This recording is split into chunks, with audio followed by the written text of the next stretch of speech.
श्री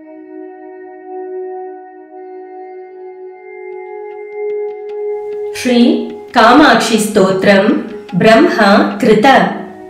ब्रह्मोवाच जय देवी जगन्माता जय त्रिपुरसुन्दरी जय श्रीनाथ सहजे जय श्री सर्वमङ्गले जय श्री करुणाराशे जय शृङ्गारनायिके जय जयेधिक सिद्धेशी जय योगीन्द्रवन्दिते जय जय जगदम्ब नित्यरूपे जय जय सन्नुत लोकसौख्यदात्री जय जय हिमशैलकीर्तनीये जय जय शङ्कर कामवामनेत्री जगज्जन्म स्थितिध्वंसपि धानानुग्रहान्मुहुः या करोति स्वसङ्कल्पा तस्यै देव्यै नमो नमः। वर्णाश्रमाणां साङ्कर्यकारिणः पापिनो जनान् निहन्त्याद्याति तीक्ष्णास्त्रैस्तस्यै देव्यै नमो नमः।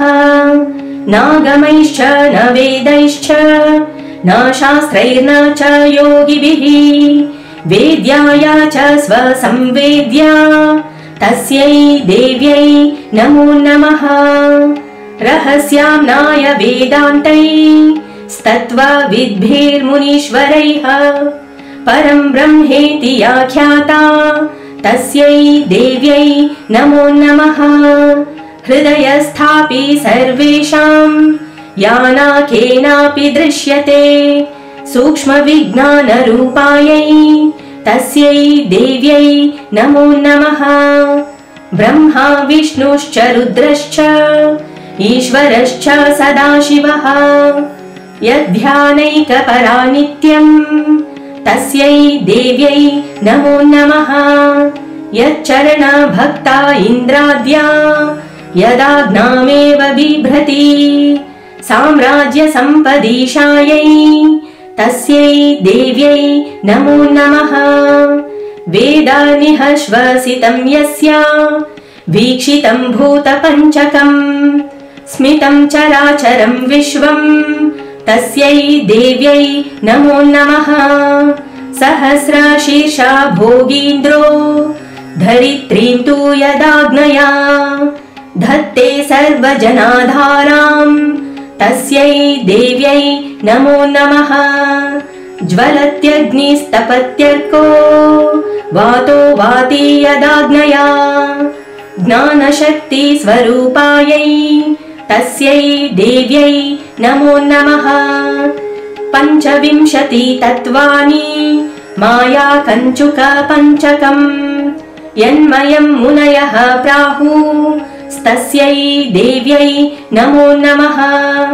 शिवशक्तीश्वराश्चैव शुद्धबोधः सदाशिवः यदुन्मेष विभेदाः स्युस्तस्यै देव्यै नमो नमः।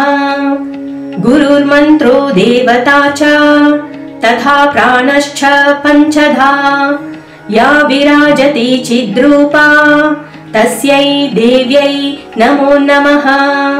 सर्वात्मनामन्तरात्मा परमानन्दरूपिणी श्रीविद्येति स्मृता यातु तस्यै देव्यै नमो नमः। दर्शनानि च सर्वाणि यदङ्गानि विदुर्बुधाः तत्तन्नियमयूपायै तस्यै देव्यै नमो नमः। या भाति सर्वलोकेषु मणिमन्त्रौषधात्मना तत्त्वोपदेशरूपायै तस्यै देव्यै नमो नमः। देशकालपदार्थात्मा यद्यद्वस्तु यथा तथा तत्तद्रूपेण या भाति तस्यै देव्यै नमो नमः। हे प्रतिभटाकारा कल्याणगुणशालिनी विश्वोत्तीर्णेति चाख्याता तस्यै देव्यै नमो नमः।